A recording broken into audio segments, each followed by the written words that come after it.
کا کتنا جذبہ رکھتے ہیں. 50 دوست ایک ایک کر کے جام شہادت نوش کر گئے. انا للہ و انا الیہ راجعون.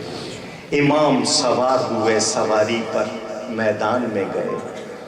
ہے کوئی اس مصیبت کے وقت ہماری مدد کرنے والا, اس تکلیف میں ہمارا ساتھ دینے والا؟ حر بن یزید ریاحی جو گرفتار کرنے آیا تھا, اپنے گھوڑے پر بڑا بے چین مضطرب. ساتھی نے کہا کیا بات ہے, تم پریشان لگ رہے ہو؟ کہنے لگا ہاں, ایک طاقت مجھے جنت کی طرف بلا رہی ہے, ایک طاقت مجھے دوزخ کی طرف کھینچ رہی ہے, پریشان ہوں کدھر جاؤں. یہ کہہ کر اس نے گھوڑے کو ایڑ لگائی, ہو سکے تو جنت ہی میں جانا چاہیے. یہ نعرہ حر کا تھا جس وقت فوج نار سے نکلا. یہ نعرہ حر کا تھا جس وقت فوج نار سے نکلا, کہ دیکھو یوں نکلتے ہیں جہنم سے خدا والے, کہ دیکھو یوں نکلتے ہیں جہنم سے خدا والے.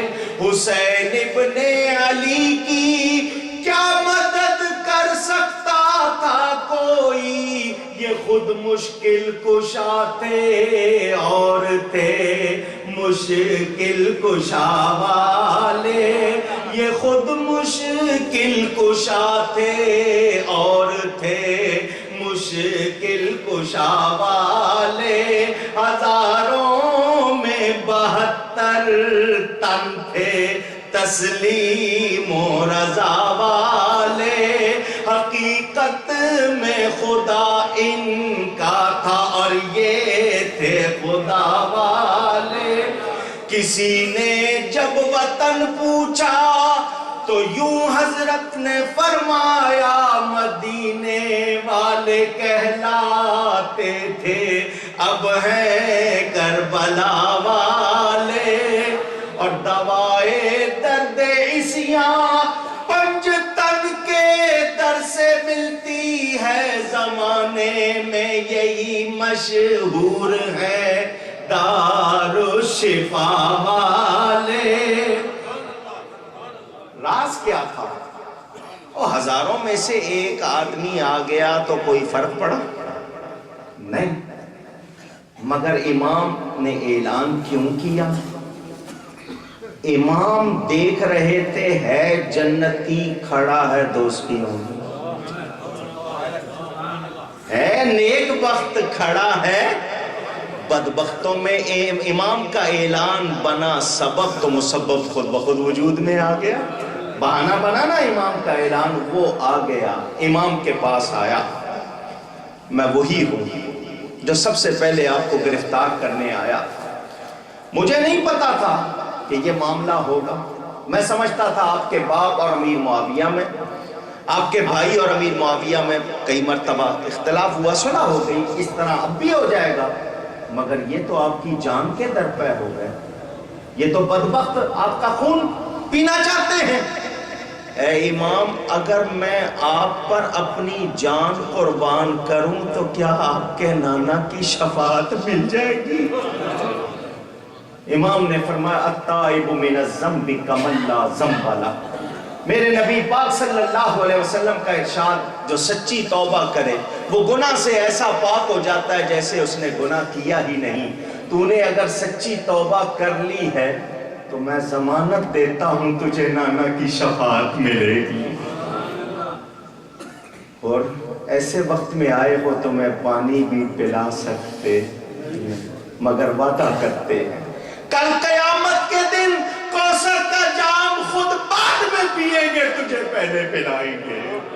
حر نے کہا آپ دعا کیجئے, میں جاتا ہوں. وہ 3 دن کا پیاسا نہیں تھا, یزیدی لشکر کے سالاروں میں سے تھا. جا کر کہا کس کے سامنے کھڑے ہو؟ انہی کے نانا کا کلمہ پڑھتے ہو. دیکھو میں گیا ہوں, انہوں نے مجھے معاف کر دیا ہے, آؤ تم بھی معافی مانگ لو, یہ بڑے کریم ہیں. عمر بن سعد نے کہا یہ ہماری فوج کا سالار تھا, دشمنوں کے ساتھ مل گیا، اس کو موقع نہ دو۔ اور مجاہد تھے، تلوار نکالی، ان کو دوڑاتے ہوئے دور تک لے گئے، مگر کب تک مقابلہ کرتے، وہ تنہا تھے، زخموں سے چور چور جب زمین پر گرنے لگے تو یہی کہہ رہے تھے، حسین اب تو تیرے نانا کی شفاعت مل ہی جائے گی۔ وہ بھی شہید ہو گئے۔ ایک واقعہ یہاں نوجوانوں کو خاص طور پر سنا دوں، اگر پہلے سنا ہوا ہے تو، ورنہ وہ سنیں ان کو پتہ چلے۔ کربلا کے مضافات، مضافات کہتے ہیں سببز کو، جو اراؤنڈ جو ایریاز ہوتے ہیں، اس میں ایک نوجوان تھا جس کا نام تھا عبداللہ بن وہب کلبی۔ اس نے شادی ابھی میرے خیال 2 ہفتے یا 3 ہفتے ہوئی تھی، میں عبداللہ وہب بن عبداللہ کلبی اس کا نام، نئی نئی شادی ہوئی تھی۔ جب گھر آیا تو دیکھا ماں رو رہی تھی۔ ماں میری بیوی نے کچھ کہہ دیا؟ تو بات تو نہیں ایسی کی جس سے تجھے تکلیف ہوئی؟ نہیں بیٹا، میں نے کوئی گستاخی کی نہیں۔ پھر ماں رو کیوں رہی ہو؟ اس نے کہا بیٹا یہ رونا کسی اور بات کا، ماں تو بول، میں تیری خوشی کے لیے سب کچھ کروں گا۔ ماں نے کہا بیٹا مجھے پتا چلا نواسہ رسول اس وقت دشمنوں میں گھرے ہوئے ہیں، ان کا پانی بھی بند کر دیا گیا۔ بیٹا اس وقت اگر تو اپنی جان ان پر قربان کر دے تو میں خوش ہو جاؤں گی۔ بیٹے نے کہا ماں تجھے پتا میری شادی ابھی نئی ہوئی ہے، میں ذرا بیوی سے بات کر لوں۔ ماں نے کہا بیٹا کہیں بیوی سے مل کر اس کو دیکھ کر جذبہ نہ ختم ہو جائے، ارادہ نہ بدل جائے، یہ موقع پھر کبھی نہیں آئے گا۔ کہا ماں تسلی رکھ میں جاتا ہوں۔ بیوی کو جا کے بات سنائی، بیوی نے کہا پوچھنے کی کیا بات ہے؟ سنو اکیلے نہ جاؤ، مجھے لے کے جاؤ۔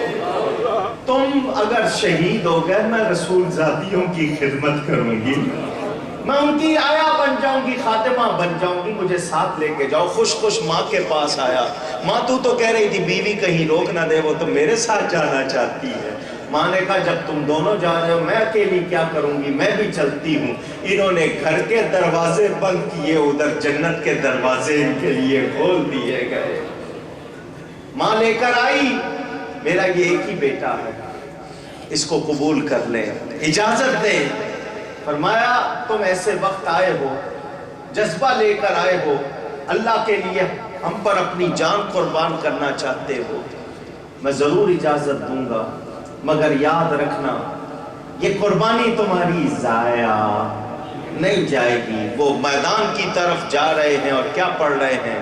امیر حسین و نعم الامیر لہو لمعۃ کالسراج المنیر۔ میرا امیر حسین ہے اور وہ بہت اچھا امیر ہے، اس کے چہرے کو دیکھو وہ تو چمکتا ہوا آفتاب نظر آتا ہے۔ میدان میں گئے، مقابلہ کیا، شہید ہو گئے۔ بیوی کو پتا چلا، دوڑتی ہوئی آئی، اپنے شوہر سے لپٹ گئی اور کہنے لگی وہ بڑا بدبخت ہے جس نے تجھے مارا۔ قاتل پاس ہی کھڑا تھا، اس کو بدبخت کا لفظ سن کے غصہ آیا، اس نے ایک ڈنڈا گھما کے اس کے سر پہ مارا، شوہر کے ساتھ اس کی روح بھی پرواز کر گئی۔ اب امام علی مقام کے اپنے گھر کے افراد ہیں، آئے ہیں اب میدان میں علی مرتضیٰ کے پھول، زہرا بطول اور چمن مصطفیٰ کے پھول، ان کی وفا صبر و رضا حق پر ثبات سے، ہر دم ہے تازہ گلشن دین میں وفا کے پھول، حور جنا سے آئی ملک آئے عرش سے، لے کر خدا کی طرف سے صلی علی کے پھول، ہوشیار اہل بیت کی لاشوں سے اے زمین کملا نہ جائیں، یہ ہے رسول خدا کے پھول۔ حضرت مسلم بن عقیل کا بیٹا حضرت عبداللہ وہ آگے بڑھا، حضرت جعفر کے بیٹے عبد الرحمن اور عقیل کے فرزند جعفر آگے بڑھے، ہمیں اجازت دیجئے۔ امام نے ان کو اجازت دی، یہ 3 میدان میں جا رہے ہیں، سامنے سینکڑوں آ رہے ہیں، مگر انہوں نے ثابت کر دیا کہ ہم عقیل کے فرزند ہیں، جوان مردی کا مظاہرہ کیا، بالآخر جام شہادت نوش کر گئے۔ ایک امام ہیں، دوڑے ہوئے جاتے ہیں، ایک ایک عزیز کی لاش کو اٹھا کر لاتے ہیں، خیموں کے پاس رکھتے ہیں۔ میں سنا رہا ہوں، آپ سن رہے ہیں، ہم اس کیفیت کا اندازہ نہیں کر سکتے۔ امام کے سامنے ایک دل ہلا دینے والا منظر، سگے بھائی ہیں، ہمیں بھی اجازت دیں، ہم آپ پر اپنی جان قربان کریں گے۔ آپ نے اپنے بھائی عباس علمدار کو روک لیا، باقی چاروں کو اجازت دی۔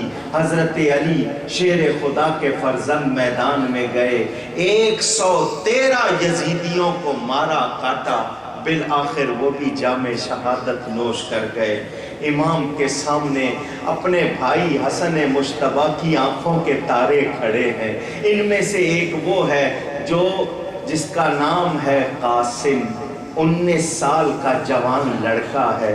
فرمایا میں تجھے اجازت نہیں دوں گا، میرے بھائی حسن مجتبیٰ کی آرزو تھی تیری شادی میری بیٹی سکینہ سے ہو، میرے بعد سکینہ سے شادی کر لینا، میرے بھائی کی وصیت کو پورا کرنا۔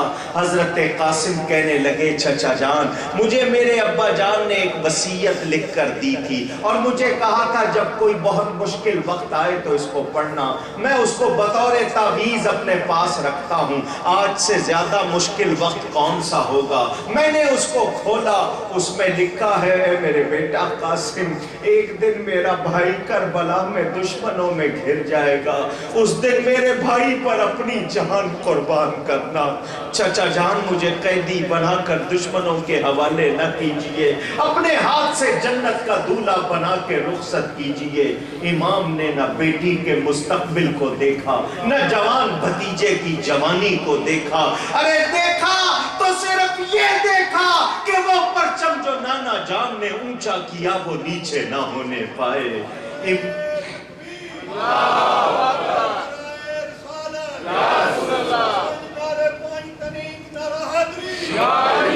امام عالی مقام نے بھتیجے کو رخصت کیا، کون جا رہا ہے کوئی ماں کے دل کی دھڑکن سے پوچھے۔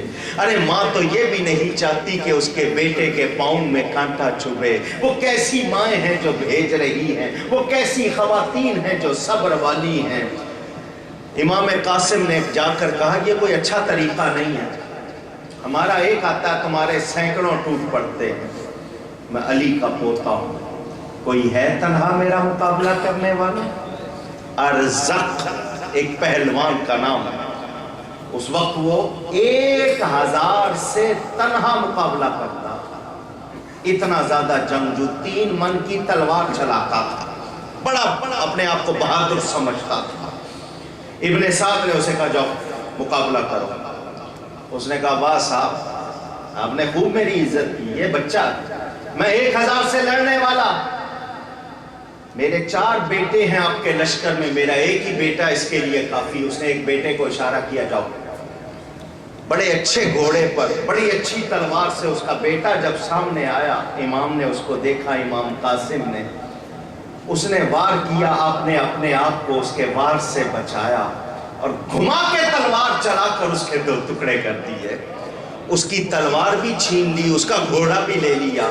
اس کا دوسرا بیٹا آیا، تیسرا، چوتھا، امام قاسم نے چند لمحوں میں ان کو تڑپا کے رکھ دیا۔ ارزق کی آنکھوں میں اس کے سامنے تو خون ہی خون تھا، اس کی زندگی کی کمائی لٹ چکی، چاروں بیٹے خاک و خون میں تڑپ رہے تھے، وہ بہت ہی زیادہ غیظ و غضب کا پتلا بنا ہوا، وہ بکواس کرتا ہوا تلوار گھماتا ہوا آیا۔ امام عالی مقام سیدنا حسین کا بھتیجا سامنے ہے، حضرت علی شیر خدا کا فرزند سامنے، الحرب خدعۃ، جنگ ایک داؤ ہے، دیکھا نا بھرا ہوا 1000 سے مقابلہ، فرمایا تجھے تو گھوڑے کی زین نہیں کسنی آتی، تو کیسا اپنے آپ، اس کی تھوڑی سی توجہ ہٹی، امام نے اس کو بھی 2 ٹکڑے کر دیا۔ پورے میدان میں ایک شور ہو گیا، یہ وہ نوجوان جس نے ارزخ جیسے پہلوان کے 2 ٹکڑے کر دیے۔ اب کسی کی ہمت نہیں پڑتی کہ سامنے آئے، انہوں نے پھر وہی بزدل